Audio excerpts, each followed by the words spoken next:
Houthi प्रधानमंत्री की मौत हो गई है। हूती प्रधानमंत्री अहमद अल रहावी की मौत, हमले में पीएम समेत 10 मंत्री मारे गए हैं। ये देखिए आप, ये देखिए जिस वक्त हमला हुआ, जिस इमारत में हूती प्रधानमंत्री बैठा कर रहे थे अपने मंत्रियों के साथ, अपनी कैबिनेट के साथ, उस दौरान इसी इमारत पर हमला हुआ। फिर यह आग का गोला उठता हुआ नजर आ रहा है। हूती प्रधानमंत्री की बैठक के दौरान यह अटैक हुआ। 2 डिप्टी पीएम विदेश मंत्री भी मारे गए हैं।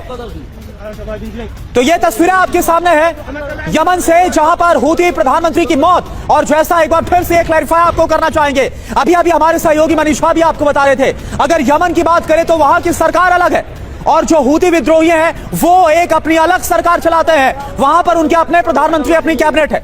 और हूती विद्रोहियों के ही प्रधानमंत्री की जब बैठक चल रही थी, उस दौरान यह हमला हुआ और उस हमले की तस्वीरें आपके सामने। अब सवाल यह है कि क्या इसके बाद जो हूती विद्रोही है वो शांत हो जाएंगे, क्योंकि यही वो टॉप लीडरशिप है जो लगातार गाइड करती थी, जो लगातार आदेश देती थी इजराइल पर अटैक के लिए। प्रगति बिल्कुल, और हमले में पीएम समेत 10 मंत्री मारे गए हैं। इस बीच एक और बड़ी खबर, यमन में इजराइल के हमले में भारी तबाही देखने को मिल रही है। भारी तबाही और इजराइल हमले में हूती नेतृत्व तबाह हो गया है, टॉप लीडरशिप खत्म हो गई है। इस दौरान जब गाजा में एक के बाद एक अटैक हो रहे थे, तो हूती विद्रोही वही हैं जिन्होंने सबसे ज्यादा फिलिस्तीन का समर्थन किया था। हूती के पीएम समेत सभी नेता इस अटैक के दौरान मारे गए हैं। यमन में इजराइल के हमले में भारी तबाही देखने को मिल रही है। बताया जा रहा है कि सभी एक वर्कशॉप में शामिल हुए थे, हिस्सा थे, और उसी दौरान यह हमला होता है और टॉप लीडरशिप खत्म हो गई। विद्रोही सशस्त्र समूह हूती पर यह हमला हुआ और उसके बाद पीएम समेत जो टॉप लीडर है उनके खात्मे की खबर है।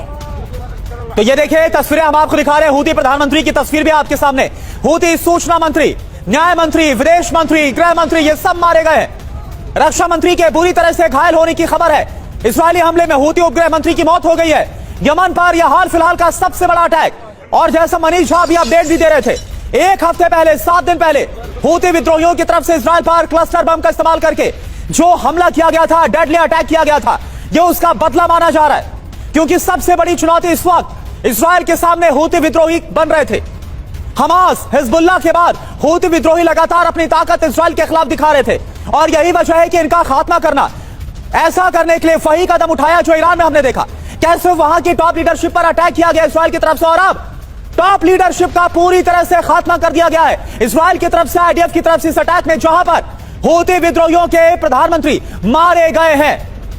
मनीष झा हमारे सहयोगी इस वक्त हमारे साथ फोन लाइन पर हमारे साथ जुड़े हुए हैं। मनीष, इस पूरे मैटर में क्या ये मान लिया जाए कि इजराइल की जो लड़ाई थी प्रॉक्सीज के खिलाफ, उसकी कंसिस्टेंसी बरकरार है? चाहे कोई कुछ भी कहे, वो अपने टारगेट के लिए वचनबद्ध है और अगले जो लोग भी टारगेट है शायद वो भी तैयार रहे, क्योंकि ये बात तो बहुत पहले से तय थी कि हूती